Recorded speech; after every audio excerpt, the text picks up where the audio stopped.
بسم اللہ الرحمن الرحیم۔ اگر دولت سنبھال سکتے ہو تو کسی بھی نماز کے بعد انا اعطینا کل کوثر سینے پر ہاتھ رکھ کر پڑھ لیں، ذاتی مکان، گاڑی، بے تحاشا دولت آ جائے گی۔ محترم ناظرین، آج کا قیمتی وظیفہ میں آپ کو بتانے جا رہا ہوں۔ یہ ایک خاص عمل میں آپ کے ساتھ شیئر کر رہا ہوں۔ اس وظیفے کی اتنی برکت ہے کہ آپ کے بگڑے کام سنور جائیں گے۔ آپ کا دولت کا مسئلہ ہے، لڑائی جھگڑے کا مسئلہ ہے، گھر میں تنگ دستی، محتاجی ہے، گھر میں لڑائی جھگڑے بہت زیادہ ہیں، اگر کوئی بات نہیں مانتا، یا کاروبار اس میں برکت نہیں ہے، یا منافع نہیں ہے، یا کاروبار چل نہیں رہا، بس یہ ایک وظیفہ کرنے سے جو معجزات ہوں گے آپ دیکھتے رہ جائیں گے۔ اور کافی لوگ ایسے ہیں جو وظیفہ کر کے تھک گئے ہیں لیکن ان کو کامیابیاں نہیں ملتی، ان کے راستے میں اسی طرح کی رکاوٹیں ہیں، اسی طرح کی بندشیں ہیں،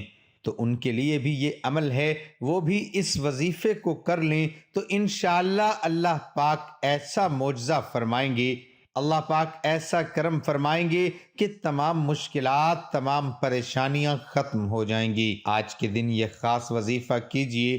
اس سورت کو پڑھنے والا آج تک کبھی کسی حاجت سے محروم نہیں رہا۔ اس آیت کو پڑھنے والے کو مانگنا نہیں پڑتا اور اسے مل جاتا ہے۔ میرے بھائیوں، نبی کریم صلی اللہ علیہ وآلہ وسلم نے فرمایا، اے عبداللہ بن قیس، کیا میں تمہیں جنت کے خزانوں میں سے ایک خزانے کے متعلق نہ بتاؤں؟ میں نے عرض کیا، یا رسول اللہ صلی اللہ علیہ وآلہ وسلم، کیوں نہیں، ضرور بتائیے۔ تو آپ صلی اللہ علیہ وآلہ وسلم نے فرمایا، تم کہو لا حول ولا قوت الا باللہ، نہ گناہ سے بچنے کی ہمت ہے، نہ نیکی کرنے کی طاقت، مگر اللہ کی توفیق صحیح ہے۔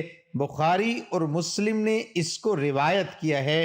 تو میرے بھائیوں، آج کا یہ جو وظیفہ ہے، اس کو کتنی تعداد میں پڑھنا ہے، کس وقت پڑھنا ہے، اور اس وظیفہ پڑھنے سے کیا کیا فوائد آپ کو ملیں گے، آج کی اس خاص ویڈیو میں ہم آپ کو اس کے متعلق سب کچھ بتائیں گے۔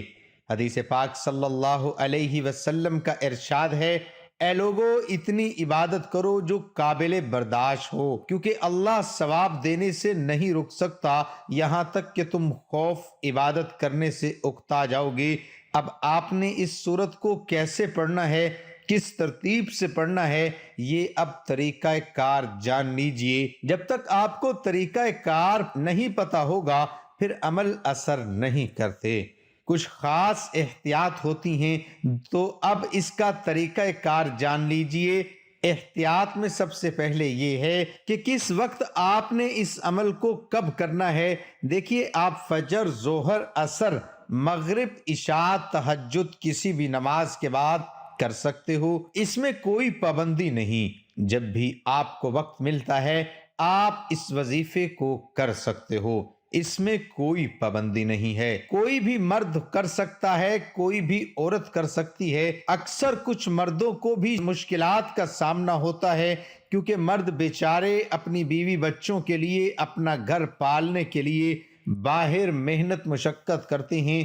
اسی طرح کچھ عورتوں کو بھی بہت سے مسائل ہوتے ہیں، وہ بھی اس عمل کو کر سکتی ہیں، اور لازمی کریں تاکہ آپ کی زندگی میں آسانیاں آئیں۔ دولت، پریشانی، جو بھی آپ کا مسئلہ ہے، بس آپ نیت رکھ کر یہ پڑھو گے، یہ عمل کرو گے تو آپ کے مسائل حل ہو جائیں گے انشاءاللہ۔ اس وظیفے کی برکت سے اللہ پاک کی خصوصی رحمت ہوگی۔ عورتیں اس کو خاص ایام میں بھی کر سکتی ہیں، اس میں بھی کوئی پابندی نہیں ہے۔ اگر آپ کوئی عمل کرتے ہیں، کوئی وظیفہ کرتے ہیں، کوئی تسبیح کرتے ہیں، اس کے فوراً بعد بھی اس عمل کو کیا جا سکتا ہے، اس میں بھی کوئی پابندی نہیں ہے۔ وقت کو مد نظر رکھ کے وظیفے کی طرف چلتے ہیں۔ اعوذ باللہ من الشیطان الرجیم، بسم اللہ الرحمن الرحیم۔ یہ وظیفے کا حصہ ہے، آپ نے لازمی پڑھنا ہے۔ اس کے بعد آپ درود شریف پڑھیں گے، ایک بار میرے ساتھ بھی پڑھیے، اللہم صلی علی محمد وعلی آل محمد کما صلیت علی ابراہیم وعلی آل ابراہیم إنك حميد مجيد اللهم بارك على محمد وعلى آل محمد كما باركت على إبراهيم وعلى آل إبراهيم إنك حميد مجيد۔ یہ درود پاک آپ نے 7 بار پڑھنا ہے آپ صلی اللہ علیہ وآلہ وسلم کی ذات پر، اور اگر کسی میرے بہن بھائی کو یہ درود پاک نہیں آتا، کوئی سا بھی پڑھ سکتا ہے جو اس کو آتا ہے، اور اگر کوئی بھی نہیں آتا تو وہ اتنا کہہ سکتا ہے صلی اللہ علیہ وآلہ وسلم۔ اس کے بعد آپ نے یہ سورت انا اعطیناک الکوثر پڑھنی ہے۔ قرآن پاک کی سورت کوثر کے نام سے بھی ہم جانتے ہیں۔ اس سورت کو آپ نے کب پڑھنی اور کیسے پڑھنی ہے، کتنی بار پڑھنی ہے، سب طریقہ بتاؤں گا انشاءاللہ۔ جب آپ اس وظیفے کو کریں گے یہ سب پریشانیاں آپ کے اوپر سے دور ہو جائیں گی۔ اللہ پاک اسی صورت میں ہمیں یہ آگاہ بھی کر رہے ہیں کہ ہم غمگین اور اداس نہ ہوں، کیونکہ ہر مصیبت کے بعد آسانی ہوتی ہے۔ لہٰذا اگر کوئی اللہ تعالیٰ کے دین پر ایمان رکھتا ہے، اللہ تعالیٰ کے وعدوں پر کامل بھروسہ رکھتا ہے، اور اللہ تعالیٰ کے کلام اور رسول اللہ صلی اللہ علیہ وآلہ وسلم کی باتوں پر مکمل یقین رکھتا ہے، تو وہ مصیبت کے بعد آسانی ضرور دیکھے گا، اور اس کی زندگی میں تنگی کے بعد خوشحالی ضرور آئے گی۔ آپ نے اس سورت کو صرف 21 بار سینے پر ہاتھ رکھ کر پڑھنا ہے، اچھی طرح پڑھنا ہے، اور جب آپ اس کو پڑھیں گے آپ کے ذہن میں آپ کے مقصد ہوں، جو آپ کے لیے مشکلات بنی ہوئی ہے، جو آپ کی حاجتیں ہوں، آپ یقیناً اس نیت سے ہی کریں گے کہ آپ کے تمام مسائل دور ہو جائیں۔ اب آپ نے وہیں بیٹھے جگہ چھوڑے بغیر لا حول ولا قوت الا باللہ العلی العظیم، لا حول ولا قوت الا باللہ العلی العظیم، صرف اتنا پڑھنا ہے کہ میں پورے یقین کامل سے کہتا ہوں کہ اس تسبیح کو ہر کوئی جانتا ہے۔ لا حول ولا قوت الا باللہ کا مطلب حضرت عبداللہ بن مسعود رضی اللہ عنہ فرماتے ہیں کہ لا حول ولا قوت الا باللہ کو میں نے رسول اللہ صلی اللہ علیہ وسلم کے سامنے پڑھا تو آپ صلی اللہ علیہ وسلم نے فرمایا کہ اس کا مطلب جانتے ہو کیا ہے؟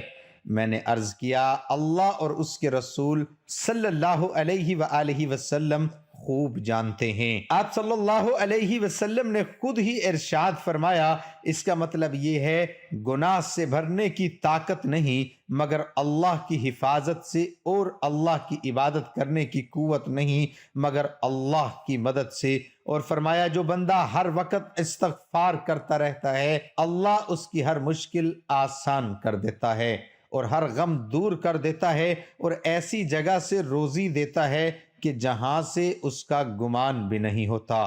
اس کی آپ نے 100 دانوں کی ایک تسبیح کرنی ہے۔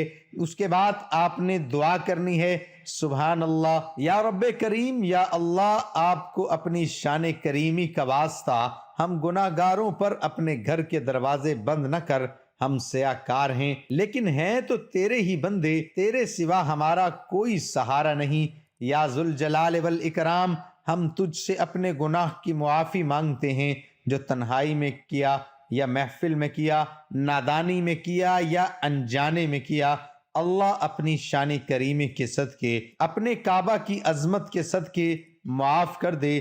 تمام دوستوں سے گزارش ہے کہ اللہ تعالیٰ کے 99 ناموں میں سے ایک نام ضرور ٹائپ کریں۔ اللہ ہم سب کا حامی و ناصر ہو۔ اللہ حافظ۔